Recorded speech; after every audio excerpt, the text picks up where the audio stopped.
ನಿಮ್ಮ prep 3 exam ಬರ್ತಾ ಇದೆಯಲ್ವಾ, ಅದನ್ನ ಹೇಗ್ ಬರಿಬೇಕು? ನಿಮ್ಮ ಬೋರ್ಡ್ ಎಕ್ಸಾಮ್ ತರನೇ ಅದನ್ನ ಬರಿಬೇಕು. ಹಾಗಿದ್ರೆ ಅದನ್ನ ಬರಿಬೇಕಾದ್ರೆ ಏನ್ ಮಾಡ್ಬೇಕು? ಬನ್ನಿ ಈಗ ನೋಡೋಣ.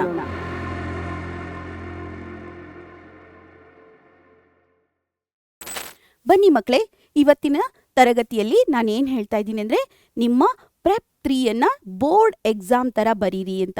ಯಾಕಪ್ಪ ಮ್ಯಾಮ್ ಅದನ್ನು ಹಾಗೆ ಹೇಳ್ತಾ ಇದ್ದಾರೆ ಅಂತ ಹೇಳಿದರೆ, ನೋಡಿ, ನಿಮ್ಮ SSLC ಸಕ್ಸಸ್ ಇದೆ ಅಲ್ವಾ, ನಿಮ್ಮ ಬೋರ್ಡ್ ಎಕ್ಸಾಮಲ್ಲಿ ಸಕ್ಸಸ್ ಆಗಬೇಕು, ಒಳ್ಳೆ ಮಾರ್ಕ್ಸ್ ಬರಬೇಕು, ಸೂಪರ್ ಮಾರ್ಕ್ಸ್ ಬರಬೇಕು ಅಂತ ಹೇಳಿದರೆ ನೀವೇನು ಮಾಡಬೇಕು ಅಂತ ಹೇಳಿದರೆ, ಈ ಪ್ರೆಪ್ 3ನ ನೀವು ಬೋರ್ಡ್ ಎಕ್ಸಾಮನ್ನು ಹೇಗೆ ಸೀರಿಯಸ್ ಆಗಿ ತೊಗೊಂಡು ಬರೀತೀರಲ್ಲ, ಅಷ್ಟೇ ಸೀರಿಯಸ್ ಆಗಿ, ಅಷ್ಟೇ ಫೋಕಸ್ ಆಗಿ ಬರಿಬೇಕು. ಮಕ್ಕಳೇ, ಈಗ ನಿಮಗೆ ಈ ಮಾಹಿತಿ ಇಷ್ಟ ಆಗ್ತಾ ಇದೆಯಾ? ಓಕೆ, ಇಷ್ಟ ಆದರೆ ಏನು ಮಾಡಿ ಗೊತ್ತಾ, ಈ ವಿಡಿಯೋನ ಮರೀದೆ ಲೈಕ್ ಮಾಡಿ. ಓಕೆ, ಬನ್ನಿ ಮಕ್ಕಳೇ, ಇವತ್ತು SSLCಯಲ್ಲಿ ಉತ್ತಮ ಅಂಕಗಳು ಬೇಕು, ನಮಗೆ ಬೋರ್ಡ್ ಎಕ್ಸಾಮಲ್ಲಿ ತುಂಬ ಬೆಸ್ಟ್ ಅಂಕಗಳು, ಉತ್ತಮ ಅಂಕಗಳು ಬೇಕು ಅಂತ ಹೇಳಿದರೆ ಏನು ಮಾಡಬೇಕು ಅಂತ ಹೇಳ್ತಾ ಇದ್ದೀನಿ ನೋಡಿ.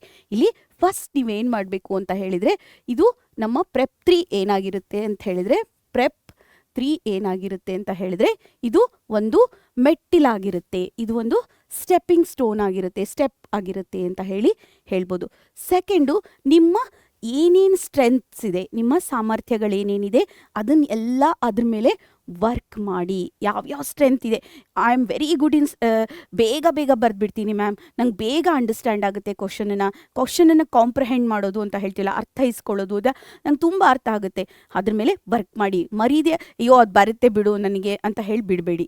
ಓಕೆನಾ? ನೆಕ್ಸ್ಟ್ ಏನು ಮಾಡಿ ಅಂತ ಹೇಳಿದ್ರೆ, ಎಲ್ಲೆಲ್ಲಿ ನಿಮ್ಮ ಕಾರ್ಯಕ್ಷಮತೆ ಅಂದರೆ ನಿಮ್ಮ ಸ್ಟ್ರಾಟಜೀಸ್ ಇರುತ್ತಲ್ವ, ಆ ಸ್ಟ್ರಾಟಜೀಸ್, ಈಗ ನಾನು ಫಸ್ಟು ಪ್ರಬಂಧ ಬರೆದ್ಬಿಡ್ತೀನಿ ಮ್ಯಾಮ್, ಇಲ್ಲ ನಾನೇನು ಮಾಡ್ತೀನಿ ಫಸ್ಟ್ ಮ್ಯಾಥ್ಸಲ್ಲಿ 5 ಮಾರ್ಕರ್ ಕಂಪ್ಲೀಟ್ ಮಾಡಿಬಿಡ್ತೀನಿ ಮ್ಯಾಮ್, ಈ ಥರ ಎಲ್ಲ ನಿಮ್ಮ ಸ್ಟ್ರಾಟಜೀಸ್ ಇರುತ್ತಲ್ಲ, ಆ ಸ್ಟ್ರಾಟಜಿ ಮೇಲೆ ವರ್ಕ್ ಮಾಡಿ. ಆ ಸ್ಟ್ರಾಟಜಿ ಏನು ಮಾಡಿ ಗೊತ್ತಾ, ನಾನು very good in 5 marker ma'am, ನಾನು ವೆರಿ ಗುಡ್ ಇನ್ MCQ, ಆ ಸ್ಟ್ರಾಟಜೀಸ್ ಮೇಲೆ ಮರೀದೆ ಏನು ಮಾಡಿ ಗೊತ್ತಾ, ವರ್ಕ್ ಮಾಡಿ.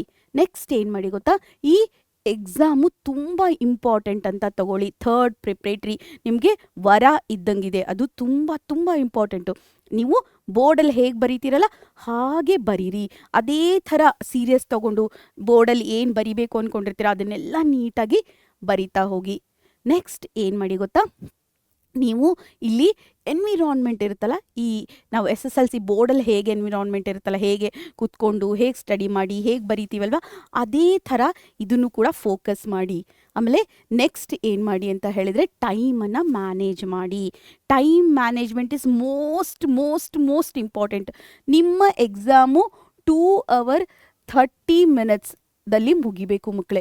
ನಿಮಗೆ 3 hours ಇರುತ್ತಲ್ಲ, 2 hours 30 minutes ಅಲ್ಲಿ ಮುಗಿಸಿ ನೀವೇನು ಮಾಡಬೇಕು ಅಂದರೆ, ಲಾಸ್ಟ್ 10 minutes 20 minutes ಏನು ಮಾಡಬೇಕು ಅಂದರೆ, ನೀವು ಯಾವುದಾದ್ರೂ ಬಿಟ್ಟಿದ್ರೆ ಆ ಕ್ವಶನ್ಗಳನ್ನು ಬರೆಯೋದು, ಯಾವುದಾದ್ರೂ ನೋಡ್ಕೊಳ್ಳೋದಿದ್ರೆ ನೋಡ್ಕೊಳ್ಳೋದು, ಇನ್ನೊಂದು ಸತಿ ಪೇಪರನ್ನು ಚೆಕ್ ಮಾಡೋದಕ್ಕೆ ನಿಮ್ಮ ಟೈಮನ್ನು ನೀವು ವಿನಿಯೋಗಿಸ್ಕೋಬೇಕು. ಎಷ್ಟು? Last 30 minutes. ನಿಮ್ಗೆ 3 hours ಇರುತ್ತಲ್ಲ ಅದರಲ್ಲಿ. ನೆಕ್ಸ್ಟ್ ಏನು ಮಾಡಬೇಕು ಅಂತ ಹೇಳಿದರೆ, ನಿಮ್ಮ ಪ್ರೆಷರನ್ನು ಹ್ಯಾಂಡಲ್ ಮಾಡಬೇಕು. ಇದು ಮೋಸ್ಟ್ ಇಂಪಾರ್ಟೆಂಟು ಮಕ್ಕಳೇ. ಏನು ಗೊತ್ತಾ, ಯಾವಾಗಲೂ ನೀವೇನು ಮಾಡಿ, ಕಾಮಾಗಿರಿ. ನೀವು ಎಕ್ಸಾಮ್ಗೆ ಹೋಗೋಕ್ಕಿಂತ 1 hour 2 hour ಮುಂಚೆ ಒಂದು 5 minutes ಅಥವಾ 2 minutes ಮೆಡಿಟೇಷನ್ ಮಾಡಿ. ಆಮೇಲೆ ಒಳ್ಳೆ ನಿದ್ದೆ ತಗೊಳ್ಳಿ, 6 hourಯಿಂದ 7 hour. ಮತ್ತು ಮ್ಯಾಮ್ ನಿದ್ದೆ ಮಾಡು ಅಂತ ಹೇಳಿದ್ದಾರೆ ಅಂತ ಹೇಳಿ ಒಂದು 8 hour ಎಲ್ಲ ನಿದ್ದೆ ಮಾಡೋಕ್ಕೆ ಹೋಗ್ಬಿಡಿ. ಎಕ್ಸಾಮ್ ಇದ್ದಾಗ 8 hour ನಿದ್ದೆ ಬರೋದೂ ಇಲ್ಲ. ಒಂದು 5ರಿಂದ 6 hour, ತುಂಬ ಇಲ್ಲ ಮ್ಯಾಮ್ ನಂಗೆ ತುಂಬ ಸ್ಟ್ರೇನ್ ಆಗಿತ್ತು ಅಂದರೆ 7 hour ಹಿಂಗೆ ನಿದ್ದೆ ತೊಗೊಳ್ಳಿ. ಆಮೇಲೆ ಒಳ್ಳೆ ಫುಡನ್ನು ತಿನ್ನಿ, ಕಾಗಿ ಮಂಚೂರಿ, ಗೋಬಿ ಮಂಚೂರಿ ಅಂಥದ್ದು ಇಂಥದ್ದು ಎಲ್ಲ ತಿನ್ನಕ್ಕೆ ಹೋಗ್ಬಿಡಿ. ಮನೆಯಲ್ಲಿರೋಂಥ ಆರಾಮಾಗಿರೋ ಮನೆಯಲ್ಲಿ ಸಾತ್ವಿಕ ಆಹಾರವನ್ನು ಸೇವನೆ ಮಾಡಿ. ಹಣ್ಣನ್ನು ತಿನ್ನಿ, ಅಥವಾ ನಿಮ್ಗೆ ಯಾವ್ದು ಹಣ್ಣು ನಿಮ್ಮ ದೇಹಕ್ಕೆ ಹೋಗುತ್ತೆ ಅದನ್ನೇ ತಿನ್ನಿ. ಮತ್ತು ಮ್ಯಾಮ್ ಹಣ್ಣು ತಿನ್ನು ಅಂತ ಹೇಳಿದ್ದಾರೆ ಅಂತ ಹೇಳಿ ಯಾವುದೋ ಹಣ್ಣು ತಿಂದು ಮತ್ತು ಶೀತ ಎಲ್ಲ ಮಾಡ್ಕೊಳಕ್ಕೆ ಹೋಗಬೇಡಿ. ಓಕೆನಾ? ಆಮೇಲೆ ನೀವು ಏನು ಮಾಡಿ ಅಂದರೆ ನಿಮ್ಮ ವೀಕರ್ ಸೆಕ್ಷನ್ಸ್ ಇರುತ್ತಲ್ವ, ಅಂದರೆ ಮ್ಯಾಮ್ ನನಗೆ ಫಾಸ್ಟಾಗಿ ರೀಡ್ ಮಾಡೋಕ್ಕಾಗಲ್ಲ, ಅಥವಾ ನಾನು ಬರಿಬೇಕಾದ್ರೆ ಕೊಂಬು ಒತ್ತು ದೀರ್ಘ ಎಲ್ಲ ತಪ್ಪಾಗುತ್ತೆ, ಅಥವಾ ನಾನು ಮ್ಯಾಥ್ಸ್ ಮಾಡಬೇಕಾದ್ರೆ ನನ್ನ ಕ್ಯಾಲ್ಕುಲೇಷನ್ ಫಾಸ್ಟ್ ಇಲ್ಲ, ಈ ಥರ ಕೆಲವೊಂದು ಏರಿಯಾಸ್ ಇರುತ್ತಲ್ಲ, ಆ ವೀಕರ್ ಏರಿಯಾದ ಮೇಲೆ ಜಾಸ್ತಿ ವರ್ಕ್ ಮಾಡಿ. ಈಗ ದಿನ ಏನು ಮಾಡಿ ಅಂದರೆ ಒಂದು 10 ನಿಮಿಷ, ಫಾರ್ ಎಕ್ಸಾಂಪಲ್ ಈಗ ದಿನ ನೀವೇನಾದರೂ ಒಂದು 10 ನಿಮಿಷ ಏನು ಮಾಡಿ ಅಂತ ಹೇಳಿದರೆ ನಿಮ್ಮ ಈ ಓದಿಂದ ಆ ಓದಿಗೆ ಹೋಗೋದಕ್ಕೆ, ಅಂದರೆ ಈಗ ನೀವು ಮ್ಯಾಥ್ಸ್ ಮಾಡ್ತಾ ಇದ್ರಿ ಅಂತ ತಿಳ್ಕೊಳ್ಳಿ, ಮ್ಯಾಥ್ಸಿಂದ ಸೈನ್ಸಿಗೆ ಹೋಗೋಕ್ಕಿಂತ ಮುಂಚೆ ಒಂದು ಅರ್ಧ ಅವರ್ ಗ್ಯಾಪ್ ತೊಗೊಂಡಿದ್ದೀರಾ ಅಂದ್ಕೊಳ್ಳಿ, ಅದರಲ್ಲಿ ಒಂದು 5 ನಿಮಿಷ ಮ್ಯಾಥ್ಸ್ ಮಾಡೋಕ್ಕಿಂತ ಇದು ಸೈನ್ಸ್ ಶುರು ಮಾಡೋಕ್ಕಿಂತ ಒಂದು 5 ನಿಮಿಷ ಮುಂಚೆ ಏನು ಮಾಡಿ ಗೊತ್ತಾ, ಕ್ಯಾಲ್ಕುಲೇಷನ್ ಸುಮ್ಮನೆ ಒಂದು ಯಾವುದೋ ಕ್ಯಾಲ್ಕುಲೇಷನ್ ಹಾಕ್ಕೊಂಡು 43 × 64 ಎಷ್ಟಾಯಿತು, 48 68 ಎಷ್ಟಾಯಿತು, ಹೀಗೆ ನೀವೇನು ಮಾಡಿ ಗೊತ್ತಾ, ಮಲ್ಟಿಪ್ಲಿಕೇಶನ್ನು ಅಥವಾ ನಿಮಗೆ ಡೆಸಿಮಲಲ್ಲಿ ಪ್ರಾಬ್ಲಮ್ ಇದೆ ಡೆಸಿಮಲ್ಲು, ಅಥವಾ ನಿಮಗೆ ಏನಾದರೂ ಕ್ಯೂಬ್ ರೂಟ್ಸು ಮತ್ತು ಸ್ಕ್ವೇರ್ ರೂಟ್ಸ್ ಮಾಡೋದಕ್ಕೆ ಯಾವುದಾದ್ರೂ ಪ್ರಾಬ್ಲಮ್ ಇದ್ದರೆ ಅದನ್ನು, ಯಾವ ಏರಿಯಾದಲ್ಲಿ ನಿಮಗೆ ನಾನು ಇನ್ನೊಂದು ಸ್ವಲ್ಪ ವರ್ಕ್ ಮಾಡಬೇಕು ಅನ್ಸುತ್ತಲ್ಲ, ವರ್ಕ್ ಮಾಡಿ ಮಕ್ಕಳೇ. ದಿನ 10 ನಿಮಿಷ ವರ್ಕ್ ಮಾಡಿದರೆ ನೀವು ಒಂದು ವಾರ ವರ್ಕ್ ಮಾಡಿದ್ರು 1 ಅವರ್ ಆಗುತ್ತೆ. ಆ ಥರ ದಿನಕ್ಕೆ 2 ಸಮ್ಮನ್ನು ನೀವು ಕ್ಲಿಯರಾಗಿ ಮಾಡಿದರೂ ಕೂಡ ಎಷ್ಟೊಂದಾಗುತ್ತೆ. ಅದಕ್ಕೋಸ್ಕರ ಏನು ಮಾಡಿ ಗೊತ್ತಾ, 10 ನಿಮಿಷ ನಿಮ್ಮ ವೀಕರ್ ಸೆಕ್ಷನ್ ಮೇಲೆ ವರ್ಕ್ ಮಾಡಿ.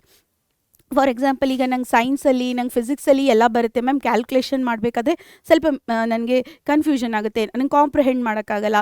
ಅವಾಗ ಏನು ಮಾಡಿ ಗೊತ್ತಾ, ಫಿಸಿಕ್ಸ್ ಪ್ರಾಬ್ಲಮ್ ತೊಗೊಳ್ಳಿ, ಅದನ್ನು ಪೂರ್ತಿಯಾಗಿ ಕಟ್ ಮಾಡಿ ಓದ್ತಾ ಹೋಗಿ. ಹೆಂಗಂದರೆ ಲೈನ್ ಬೈ ಲೈನ್, ಒಂದು ಲೈನ್ ಓದಿ ಕಾಂಪ್ರಹೆಂಡ್ ಮಾಡಿ, ಒಂದು ಲೈನ್ ಓದಿ ಕಾಂಪ್ರಹೆಂಡ್ ಮಾಡಿ, ಹೀಗಾಗಿದೆ, A to B ಹಿಂಗಾಯಿತು, C to C ಹಿಂಗಾಯಿತು ಅಂತ ಅದನ್ನು ಬರ್ಕೊಳ್ಳಿ. ಬೇಕಾದರೆ ಇಲ್ಲ ನಿಮಗೆ ನಂಗೆ ಕಾಂಪ್ರಹೆಂಡ್ ಮಾಡಿದ್ದು ಹೋಲ್ಡ್ ಮಾಡೋಕ್ಕಾಗಲ್ಲ, ಬರ್ಕೊಂಬಿಡಿ.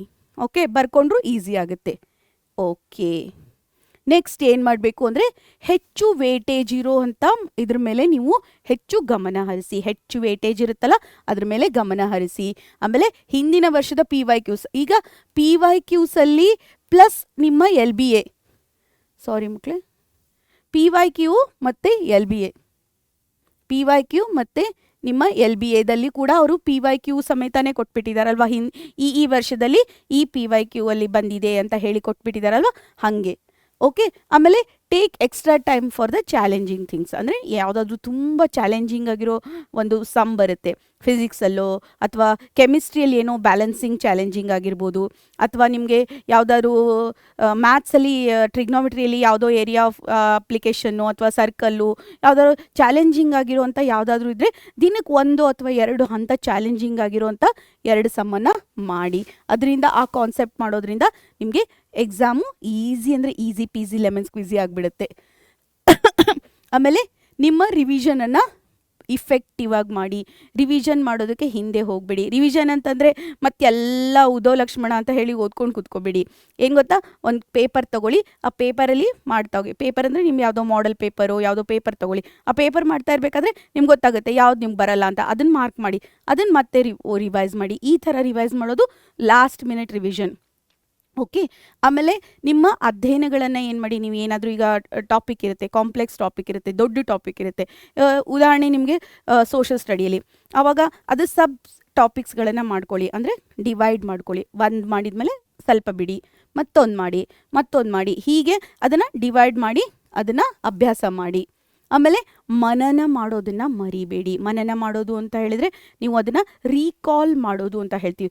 ನಾವು ಎಷ್ಟು ಮನನ ಮಾಡ್ತೀವಿ, ಈಗ ನಿನ್ನೆ ಏನು ಮಾಡಿದ್ದೆ ಅಂಥೇಳಿ ನಾಳೆ ಶುರು ಮಾಡೋಕ್ಕಿಂತ ಮುಂಚೆ ನಿನ್ನೆ ಮಾಡಿರೋದನ್ನೆಲ್ಲ ಮನನ ಮಾಡ್ಕೊಳ್ಳಿ. ಒಂದೆಲ್ಲಾದರೂ ಬರ್ಕೊಂಡಿರಿ, ಇದೆಲ್ಲ ಮಾಡಿದ್ದೆ ನಾನು ಅಂತ ಹೇಳಿ. ಅಥವಾ ಈಗ ನೀವು ಸೈನ್ಸ್ ನಿನ್ನೆ 11 ಗಂಟೆಗೆ ಮಾಡಿದ್ರಿ, ಇವತ್ತು ಮತ್ತೆ ನೆಕ್ಸ್ಟ್ ಡೇ 11 ಗಂಟೆಗೆ ಹೋಗಿ ಸೈನ್ಸ್ ಮಾಡ್ತಾ ಇದ್ದೀರಾ ಅಂದ್ಕೊಳ್ಳಿ. ನಿನ್ನೆ 11 ಗಂಟೆಗೆ ಏನೇನು ಮಾಡಿದ್ದೆ ಅದನ್ನು ನೋಡಿಕೊಂಡು ನೆಕ್ಸ್ಟ್ ಹೋಗಿ. ಈ ಥರ ಮಾಡೋದ್ರಿಂದ, ಅಥವಾ ಒಂದು ಚಿಕ್ಕ ಮೈಂಡ್ ಮ್ಯಾಪ್ ಥರ ಮಾಡಿಟ್ಕೊಂಡ್ರು ಕೂಡ ಓಕೆ. ಬೇಕಾದರೆ ಫ್ಲ್ಯಾಶ್ ಕಾರ್ಡು ಮಾಡಿಟ್ಕೊಳ್ಳಿ. ಒಂದಿಷ್ಟು ಫ್ಲ್ಯಾಶ್ ಕಾರ್ಡ್ಗಳನ್ನು ಒಂದಿಷ್ಟು ಯಾವಾಗಲಾದರೂ ಕೂತ್ಕೊಂಡಾಗ ನಿಮಗೆ, ಇಲ್ಲಾಂದರೆ ಸ್ಟಿಕ್ಕಿ ನೋಟ್ಸ್ ಅಂತ ಹೇಳಿ ಈಸಿ ನಿಮ್ಮ ಮಾರ್ಕೆಟಲ್ಲಿ ಸಿಕ್ಬಿಡುತ್ತೆ, ಅದನ್ನು ತೊಗೊಂಬಂದು ಅದರಲ್ಲಿ ಕಾರ್ಡ್ಸ್ ಥರ ಬರೆದಿಟ್ಕೋಬೋದು ನೀವು. ಓಕೆನಾ? ಮತ್ತು ನೀವು ಕಲಿಕಾ ವಿಧಾನಗಳನ್ನು, ಅಂದರೆ ನೀವು ಏನನ್ನು ಲರ್ನ್ ಮಾಡ್ತಾ ಇದ್ದೀರಾ, ಲರ್ನಿಂಗ್ ಮೆಥಡ್ಸಿಗೆ ಆದ್ಯತೆ ಕೊಡಿ. ಅಂದರೆ ನೀವು ಹೇಗೆ ಲರ್ನ್ ಮಾಡ್ತಿದ್ದೀರಾ, ಯಾವುದು ಲರ್ನಿಂಗ್ ಮೆಥಡ್. ಅಂದರೆ ಈಗ ನನಗೇನು ಗೊತ್ತಾ, ನನಗೆ ಓದಿದರೆ ಅರ್ಥ ಆಗಲ್ಲ, ನನಗೆ ಏನಾದರೂ ಕೇಳಿಸ್ಕೊಂಡ್ರೆ ಬೇಗ ಅರ್ಥ ಆಗುತ್ತೆ. ಆದರೆ ಕೆಲವೊಬ್ರಿಗೆ ಏನಾಗುತ್ತೆ, ಕೆಲವೊಬ್ರು ಯಾರೋ ಹೇಳಿದರೆ ಅರ್ಥ ಆಗ್ತಾ ಇರುತ್ತೆ. ಹಾಗಾಗಿ ನಿಮ್ಮ ಲರ್ನಿಂಗ್ ಮೆಥಡನ್ನು ಫೈಂಡ್ ಔಟ್ ಮಾಡ್ಕೊಳ್ಳಿ. ನಿಮಗೆ ಹೇಗೆ ಕರೆಕ್ಟ್ ಆಗುತ್ತೋ ಹಂಗೆ ಮಾಡಿ. ಈಗ ಬೇರೆಯವ್ರಿಗೆ ಮಾಡ್ದಂಗೆ ಲರ್ನಿಂಗ್ ನಿಮಗೆ ಮಾಡೋಕ್ಕಾಗಲಿಕ್ಕಿಲ್ಲ. ನನಗೀಗ ಕೆಲವೊಂದು ಸತಿ ಏನಾಗುತ್ತೆ, ನಂಗೆ ಬರಿಬೇಕಾದ್ರೆ ನಂಗೆ ಹೇಳ್ತಾ ಬರೆದ್ರೆ ನನಗೆ ಒತ್ತು ದೀರ್ಘ ಕೊಂಬು ಎಲ್ಲ ತಪ್ಪಾಗಲ್ಲ. ಅದೇ ನಾನು ಹೇಳ್ದೆ ಬರೆದ್ಬಿಟ್ರೆ ನನಗೆ ಒಂದೊಂದ್ಸತಿ ತಪ್ಪಾಗ್ಬಿಡುತ್ತೆ. ಹಾಗೆ ಎಕ್ಸಾಂಪಲ್, ನೀವು ಹೇಳ್ತಾ ಬರೆದ್ರೆ ನಂಗೆ ಈಸಿ ಆಗುತ್ತೆ. ಇಂಗ್ಲೀಷ್ ಸ್ಪೆಲ್ಲಿಂಗ್ಸ್ ಎಲ್ಲ ಇರುತ್ತಲ್ಲ, ಹೇಳ್ತಾ ಬರೆದು ಪ್ರಾಕ್ಟೀಸ್ ಮಾಡಿ. ಓಕೆನಾ? ಓಕೆ, ನೆಕ್ಸ್ಟು ಎಲ್ಲ ವಿಷಯಕ್ಕೂ ಒಂದು ಟೈಮನ್ನು ಅಲಾಟ್ ಮಾಡಿ. ನಾನು ಈಗಲೇ ಹೇಳಿದ್ನಲ್ಲ, ಈಗ 11 ಗಂಟೆಗೆ ನಾನು ಸೈನ್ಸ್ ಮಾಡ್ತೀನಿ, 1 ಗಂಟೆಗೆ ನಾನು ಮ್ಯಾಥ್ಸ್ ಮಾಡ್ತೀನಿ. ಈ ಥರ ಟೈಮನ್ನು ಅಲಾಟ್ ಮಾಡಿ. ಆಮೇಲೆ ನಿಮ್ಮ ಸಮಯವನ್ನು ನಿರ್ವಹಣೆ ಮಾಡಿ. ಸಮಯ ಅಂತ ಹೇಳಿದ್ರೆ ಟೈಮನ್ನು ಮ್ಯಾನೇಜ್ ಮಾಡಿ. Time management is most important ಆಗಿರುತ್ತೆ. ಮತ್ತು ನೀವು ಈಗ ಟೈಮರನ್ನು ಇಟ್ಕೊಂಡು ನೀವೇನಾದರೂ ಒಂದು ಎಕ್ಸಾಮ್ ಪೇಪರನ್ನು ಬಿಡಿಸ್ತಾ ಇದ್ದೀರಾ ಅಂತ ಇಟ್ಕೊಳ್ಳಿ. ಹಿಂಗೆ ಎದ್ಬಿಟ್ಟು ಹೋಗ್ಬಿಟ್ಟು ಬಂದುಬಿಟ್ಟು ಹಂಗೆ ಮಾಡೋಕ್ಕೆ ಹೋಗಬೇಡಿ. ನೀವೇನು ಮಾಡಿ ಗೊತ್ತಾ, ಒಂದು ಟೈಮರ್ ಇಟ್ಕೊಳ್ಳಿ. 3 hours ಟೈಮರ್ ಇಟ್ಕೊಂಡು ಎಕ್ಸಾಮ್ ಹಾಲಲ್ಲಿ ಹೆಂಗೆ ಬಿಡಿಸ್ತೀರಲ್ಲ ಹಾಗೇ ಎಕ್ಸಾಮ್ ಬರೀರಿ. ಅದರಿಂದ ಏನಾಗುತ್ತೆ ಅಂತ ಹೇಳಿದರೆ ನಿಮ್ಮ ಎಕ್ಸಾಮು ತುಂಬ ಚೆನ್ನಾಗಾಗುತ್ತೆ. ಎಕ್ಸಾಮ್ಗೆ ಹೋದಾಗ ನಿಮಗೆ ಡಿಸ್ಟ್ರಾಕ್ಷನ್ ಆಗಲ್ಲ. ಇಲ್ಲಿ ಪ್ರಾಕ್ಟೀಸ್ ಮಾಡಿದರೆ ಎಲ್ಲಿ ಬರೀಬೇಕು, ಹೇಗೆ ಬರೀಬೇಕು, ಎಷ್ಟು ಟೈಮ್ ತೊಗೊಳ್ಬೇಕು ಅನ್ನೋದನ್ನು ಅಲ್ಲಿ ಪ್ರಾಕ್ಟೀಸ್ ಮಾಡಿ. ಯಾಕಂದರೆ ಒಂದು ಎಕ್ಸಾಮ್ ಪೇಪರ್ ತೊಗೊಂಡು ಆ ಥರ ಪ್ರಾಕ್ಟೀಸ್ ಮಾಡಿ. ಎಷ್ಟು ಮಾಡಬೇಕು ಮ್ಯಾಮ್ ಅಂತ ಹೇಳಿದ್ರೆ, ಮಿನಿಮಮ್ ನಿಮಗೆ ಪ್ರಿಪ್ರೇಟ್ರಿ 3 ಮುಗಿಸಿ ಆದಮೇಲೆ ಅಥವಾ ಮುಗಿಸೋಕ್ಕಿಂತ ಮುಂಚೆ 2 ಮಾಡಿ. ಆಮೇಲೆ ಅದಾದಮೇಲೆ ಫೈನಲ್ ಎಕ್ಸಾಮ್ಗಿಂತ ಮುಂಚೆ 2 ಅಥವಾ 3 ಮಾಡಿದರೆ, 5 ಮಾಡಿದರೆ ಸಫಿಷಿಯೆಂಟ್ ಆಗುತ್ತೆ. 1 2 ಮಾಡಿದರೆ ಅಷ್ಟಿನ್ನ ಗ್ರಿಪ್ ಸಿಗಲ್ಲ. ಮಿನಿಮಮ್ ಒಂದು 5 ಮಾಡಿ. ಪ್ರೆಪ್ 3ಗಿಂತ ಮುಂಚೆ ಒಂದು 2 ಮಾಡಿ. ಪ್ರೆಪ್ 3 ಮುಗಿದ್ಮೇಲೆ ಒಂದು 2 3 ಮಾಡಿ. ಹಿಂಗೆ ಮಾಡಿ ಒಟ್ಟು 5 ಅಂತ ಇಟ್ಕೊಳ್ಳಿ ಎಕ್ಸಾಮ್. ಓಕೆ, ಮತ್ತೇನು ಮಾಡಿ ಗೊತ್ತಾ, ಯಾವಾಗಲೂ ನೀವು ಮಾಡಿರೋದನ್ನು ರಿವೈಸ್ ಮಾಡಿ. ನಾನು ಹೇಳಿದ್ನಲ್ಲ, ರೀಕಾಲ್ ಮಾಡಿ ಅಂತ ಹೇಳಿದ್ನಲ್ಲ, ರಿವೈಸ್ ಮಾಡಿ. ಹಾಗಿದ್ರೆ ಏನು ಮಾಡಿದ್ದೀನಿ, ಈಗ ನಾನು ಪೇಪರ್ ಬಿಡಿಸ್ತಾ ಇದ್ದೀನಿ ಅಂತ ಅಂದ್ಕೊಳ್ಳಿ, ಅದರಲ್ಲಿ 4 ಮಾರ್ಕರ್ದು 2 ಬಂದಿಲ್ಲ ಅಂದು ಬಿಟ್ಬಿಡಬೇಡಿ. ಅದನ್ನು ಯಾಕೆ ಬಂದಿಲ್ಲ ಅಂತ ಹೇಳಿ ಹೋಗಿ ನಿಮ್ಮ ಟೀಚರ್ನಾದರೂ ಕೇಳಿ, ಇಲ್ಲ ನಮಗಾದರೂ ಡೌಟ್ ಸೆಕ್ಷನಲ್ಲಿ ಹಾಕಿ, ಇಲ್ಲ ಕಮೆಂಟಲ್ಲಿ ಹಾಕಿ, ಇದು ಬಂದಿಲ್ಲ ಮ್ಯಾಮ್, ಇದು ಬಂದಿಲ್ಲ ಅಂಥೇಳಿ. ನಿಮ್ಗೆ ಗೊತ್ತಿದೆಲ್ಲ, ನಮ್ಮ ಆ್ಯಪಲ್ಲಿ ಡೌಟ್ ಸೆಕ್ಷನ್ ಇದೆ, ಅಲ್ಲಿ ಕೂಡ ಹಾಕ್ಬೋದು. ಎಲ್ಲಾದರೂ ಹಾಕಿ, ನಿಮಗೆ ಏನಾಗುತ್ತೆ, ಆನ್ಸರ್ ಸಿಗುತ್ತೆ. ಇಲ್ಲ ನಮ್ಮ ಟೀಚರ್ ಹೇಳಿದ್ದೆ ನಂಗೆ ಬೇಗ ಅರ್ಥ ಆಗುತ್ತೆ ಮ್ಯಾಮ್, ಓಕೆ, ನಿಮ್ಮ ಟೀಚರ್ಗೆ ಹೋಗಿ ಕೇಳಿ, ಅದನ್ನೆಲ್ಲ ಸಾಲ್ವ್ ಮಾಡ್ಕೊಳ್ಳಿ. ಇಲ್ಲ ಅಂದರೆ ಗೂಗಲಲ್ಲಿ ಕೇಳಿಬಿಟ್ಟು ಆದರೂ ಕೂಡ ಮಾಡ್ಕೋಬೋದು. ಓಕೆ, ಈಗ ನೆಕ್ಸ್ಟ್ ತುಂಬ ಇಂಪಾರ್ಟೆಂಟು ಮಕ್ಕಳೇ, ಏನು ಗೊತ್ತಾ, ಏನು ಮಾಡ್ತಿರೋ ಇಲ್ವೋ ನಿಮ್ಮ ಕಾನ್ಫಿಡೆನ್ಸನ್ನು ಬೂಸ್ಟ್ ಮಾಡ್ಕೊಳ್ಳಿ. ನೀವೇನು ಹೇಳಬೇಕು, ಬೆಳಗ್ಗೆ ಎದ್ದು ನನಗೆ ಎಲ್ಲ ಬರುತ್ತೆ, ನಾನು ಎಲ್ಲ ಮಾಡಬಲ್ಲೆ ಅಂತ ಹೇಳಿ ನೀವು ಏನು ಮಾಡಿ, ಕಾನ್ಫಿಡೆಂಟಾಗಿ ಇಟ್ಕೊಳ್ಳಿ. ಮತ್ತು ನಿಮ್ಮ ಸೆಲ್ಫ್ ಕೇರನ್ನು ತಗೊಳ್ಳಿ. ಸೆಲ್ಫ್ ಕೇರ್ ತಗೊಳ್ಳೋದು ಅಂತ ಹೇಳಿದ್ರೆ ಒಳ್ಳೆಯ ಆಹಾರವನ್ನು ತಿನ್ನೋದು, ಒಳ್ಳೆ ನಿದ್ದೆಯನ್ನು ಮಾಡೋದು, ಡಿಸ್ಟ್ರಾಕ್ಷನ್ನಿಂದ ದೂರ ಇರೋದು, ಯಾವುದೇ ಜಗಳ ಆಡೋದು, ಯಾರ್ದೋ ಜೊತೆಗೆ ಏನೋ ಮಾತಾಡ್ಕೊಂಡು ಕಿರಿಕಿರಿ ಮಾಡ್ಕೊಳ್ಳೋದು, ಮನಸ್ಸನ್ನು ಹಾಳು ಮಾಡ್ಕೊಳ್ಳೋದು ಅಂತ ಯಾವುದೂ ಮಾಡಬೇಡಿ ಮಕ್ಕಳೇ. ಯಾರಾದರೂ ಏನಾದರೂ ಬಂದು ಹೇಳ್ತಾರಲ್ವಾ, ಓ ಇಲ್ಲ ಆನೆ ಏನಾಗಿತ್ತು, ಹಾರ್ತಾ ಇತ್ತು ಅಂತ ಹೇಳ್ತಾರೆ ಅಂತ ಅಂದ್ಕೊಳ್ಳಿ. ಯಾರೋ ಒಬ್ರು ಬಂದು ಆನೆ ಹಾರ್ತಾ ಇತ್ತು ಅಂತ, ಹೌದು ಹಾರಿ ನಮ್ಮ ಮನೆ ಮುಂದೆನೇ ಬಂದು ಕೂತ್ಕೊಂಡಿತ್ತು ಅಂತ ಹೇಳಿ ಸುಮ್ಮನಾಗ್ಬಿಡಿ. ಯಾವುದು ಅನ್ನೆಸೆಸರಿ ಯಾವುದೂ ಆರ್ಗ್ಯುಮೆಂಟ್ ಮಾಡಬೇಡಿ. ನಿಮ್ಮ ಮನಸ್ಸನ್ನು ಕೆಡಿಸ್ಕೋಬೇಡಿ. ಯಾಕಂದರೆ ನಿಮ್ಮ ಮನಸ್ಸಲ್ಲಿರೋದೆಲ್ಲ ಅಧ್ಯಯನ ಇರುತ್ತಲ್ಲ, ಈ ಥರ ನಿಮ್ಮ ಯಾವುದಾದ್ರೂ ಕ್ಷುಲ್ಲಕ ವಿಷಯಗಳಿಗೆ ನೀವು ಆರ್ಗ್ಯೂ ಮಾಡಿ, ಜಗಳ ಮಾಡಿಕೊಂಡು, ಮನಸ್ತಾಪ ಮಾಡಿಕೊಂಡ್ರೆ ಅದೆಲ್ಲ ಹೋಗಿಬಿಡುತ್ತೆ. ನೀವು 10 ಅವರ್ ಓದಿ 1 ಅವರ್ ಈ ಥರ ಮಾಡಿಬಿಟ್ರೆ ಎಲ್ಲ 10 ಅವರ್ ಓದಿರೋದು ಎಲ್ಲ ಹೋಗಿಬಿಟ್ಟು 1 ಅವರ್ ಅದು ಬಂದಿರೋದು ಮಾತ್ರ ಮುಂದೆ ಬರುತ್ತೆ. ಹಾಗೆಯೇ ವಿಜುವಲ್ ಮೀಡಿಯಾ ಅಂದರೆ ಸಿನಿಮಾ. ನಾನು 8-10 ತಾಸು ಚೆನ್ನಾಗಿ ಓದ್ಬಿಟ್ಟು 1 ಅವರ್ ಸೀರಿಯಲ್ ನೋಡಿಬಿಡಿ, ಅಥವಾ 1 ಅವರ್ ಒಂದೇನೋ ಎಪಿಸೋಡ್ ನೋಡಿಬಿಟ್ರೆ ಮುಗೀತಿ. ಎಲ್ಲ ಅದು 10 ಅವರ್ ಓದಿರೋದೆಲ್ಲ ಹೋಗಿಬಿಡುತ್ತೆ. 8 ಅವರ್ ಓದಿರೋದು ಎಲ್ಲ ಹೋಗಿ ಬರೀ 1 ಅವರ್ ಏನು ವಿಜುವಲ್ ಮೀಡಿಯಾ ನೋಡಿರ್ತೀವಲ್ವ ಅದೇ ಬರುತ್ತೆ. ಹೀಗಾಗಿ ಆದಷ್ಟು ಅವಾಯ್ಡ್ ಮಾಡಿ. ಇಲ್ಲ ಮ್ಯಾಮ್, ನಂಗೆ ನೋಡಲೇಬೇಕು, ನಂಗೆ ಒಂದು 10 ನಿಮಿಷನಾದರೂ ಏನಾದರೂ ಮಾಡಬೇಕು ಅಂತ ಅನಿಸಿದ್ರೆ ಕೆಳಗಡೆ ಹೋಗಿ ವಾಕ್ ಮಾಡಿ, ಅಥವಾ ಯಾರಾದ್ರು ಫ್ರೆಂಡ್ಸ್ ಜೊತೆಗೆ ಒಂದು 2-3 ನಿಮಿಷ ಮಾತಾಡಿ, ಅಥವಾ ನಿಮ್ಮ ಮನೇಲಿ ಯಾರಾದರೂ ನಿಮ್ಮ ಯಂಗ್ಸ್ಟರ್ಸ್ ಯಾರಾದರೂ ನಿಮ್ಮ ಇರ್ತಾರಲ್ವ, ಸಿಬ್ಲಿಂಗ್ಸ್ ಇರ್ತಾರಲ್ವ, ಅವ್ರ ಜೊತೆಗೆ ಮಾತಾಡಿ ಅಷ್ಟೇ. ಅದಕ್ಕಿಂತ ಜಾಸ್ತಿ ಮಾತಾಡೋಕೆ ಹೋಗ್ಬೇಡಿ. ಅವ್ರ ಜೊತೆನೂ ಜಗಳ ಆಗುವಂಥ ಪರಿಸ್ಥಿತಿ ಬಂದರೆ ಅದನ್ನು ಅವಾಯ್ಡ್ ಮಾಡಿ, ಆದಷ್ಟು ಅವಾಯ್ಡ್ ಮಾಡಿ. ಮತ್ತು ಎಲ್ಲ ನಿಮ್ಮ ತಯಾರಿ ಚೆನ್ನಾಗಿದೆ, ನಾನು ಮಾಡಬಲ್ಲೆ ಅನ್ನೋವಂಥ ಒಂದು ಆತ್ಮವಿಶ್ವಾಸದಿಂದ ಇರಿ. ಓಕೆ, ನೆಕ್ಸ್ಟ್ ಹೇಳ್ತಾ ಇದ್ದೀನಿ ನೋಡಿ, ಇಲ್ಲೇನಾಗುತ್ತೆ ಅಂತ ಹೇಳಿದ್ರೆ ನಿಮ್ಮ ಪೂರ್ವ ಸಿದ್ಧತಾ ಪರೀಕ್ಷೆ ಬಗ್ಗೆ ಹೇಳ್ತಾ ಇದ್ದೀನಿ. ಈ ಸಿದ್ಧತಾ ಪರೀಕ್ಷೆನ ನಿಮ್ಮ ವಿಮರ್ಶೆಯಾಗಿ ಅಂದರೆ ಈ ಪರೀಕ್ಷೆ ಹೇಗೆ ಬರಿತೀರಾ ಇದನ್ನು ಏನು ಮಾಡಿ ಅಂತ ಹೇಳಿದರೆ ಅನಲೈಸ್ ಮಾಡಿ, ರಿವ್ಯೂ ಮಾಡಿ, ಇದನ್ನು ಅನಲೈಸ್ ಮಾಡಿ ಮುಂದೆ ನಿಮ್ಮ ಬೋರ್ಡ್ ಎಕ್ಸಾಮ್ಗೆ ಹೋಗೋಕ್ಕೆ ನಿಮ್ಗೆ ತುಂಬ ತುಂಬ ಹೆಲ್ಪ್ ಆಗುತ್ತೆ. ಮತ್ತು ಇದರಲ್ಲಿ ಯೂಸ್ ಮಾಡಿದಂಥ ನಿಮ್ಮ ತಂತ್ರಗಳು ಅಂತ ಹೇಳಿದ್ರೆ ನೀವು ಏನೇನು ಸ್ಟ್ರಾಟಜಿನ ಯೂಸ್ ಮಾಡಿದ್ದೀರಾ ಅದೆಲ್ಲ ಯಾವ್ದು ವರ್ಕ್ ಆಗುತ್ತೆ ಅದನ್ನ ಇಟ್ಕೊಳ್ಳಿ, ಯಾವ್ದು ವರ್ಕ್ ಆಗೋದಲ್ಲ ಅದನ್ನು ಬಿಟ್ಟಾಕಿ. ನಿಮ್ಮ ತಪ್ಪುಗಳೇನೇನಿದೆ, ನಿಮ್ಮ ಏನಾದ್ರು ಮಿಸ್ಟೇಕ್ಸ್ ಮಾಡಿದರೆ, ಏನಾದರೂ ಮಿಸ್ಟೇಕ್ಸ್ ಇದ್ದರೆ ಆ ಮಿಸ್ಟೇಕ್ಸ್ಗಳನ್ನೆಲ್ಲ ಏನು ಮಾಡಿ ಫೋಕಸ್ ಮಾಡಿ ಅವುಗಳನ್ನು ಅವಾಯ್ಡ್ ಮಾಡಿ. ಅಂದರೆ ಈ ಮಿಸ್ಟೇಕ್ಸ್ ಯಾಕಾಯಿತು ಅಂತ ಫೋಕಸ್ ಮಾಡಿ ಆ ಮಿಸ್ಟೇಕ್ಸನ್ನು ಅವಾಯ್ಡ್ ಮಾಡಿ ನೆಕ್ಸ್ಟ್ ಎಕ್ಸಾಮಲ್ಲಿ. ಓಕೆ, ಇಲ್ಲಿ ನೆಕ್ಸ್ಟ್ ಏನು ಗೊತ್ತಾ, ನೀವು ಯಾವುದೇ ಒಂದು ಪ್ಲ್ಯಾನನ್ನು ಮಾಡಿದರೆ ಆ ಪ್ಲ್ಯಾನನ್ನು ಅನುಸರಿಸಿ. ಇವತ್ತು ನಾನೊಂದು ಟೈಮ್ ಟೇಬಲ್ ಇಟ್ಕೊಂಡಿದ್ದೀನಿ, ನಾಳೆ ಮತ್ತೊಂದು, ನಾಡಿದ್ದು ಮತ್ತೊಂದು, ಹಂಗೆ ಮಾಡಬೇಡಿ. ಒಂದು ಟೈಮ್ ಟೇಬಲ್ಗೆ ಸ್ಟಿಕ್ ಆಗಿ ಅದನ್ನು ಅನುಸರಿಸಿ. ಆಮೇಲೆ ನಿಮ್ಮ ಪರೀಕ್ಷೆಯಲ್ಲಿ ನಿಮ್ಮ SSLC ಪರೀಕ್ಷೆ ಇದೆಯಲ್ಲ ಆ ಪರೀಕ್ಷೆಯ ಯಶಸ್ಸಿಗೆ ಈ third preparatory most important key factor ಅಂತ ಹೇಳ್ತಾರಲ್ವ, ಆ ಕೀ ಫ್ಯಾಕ್ಟರ್ ಆಗಿರುತ್ತೆ.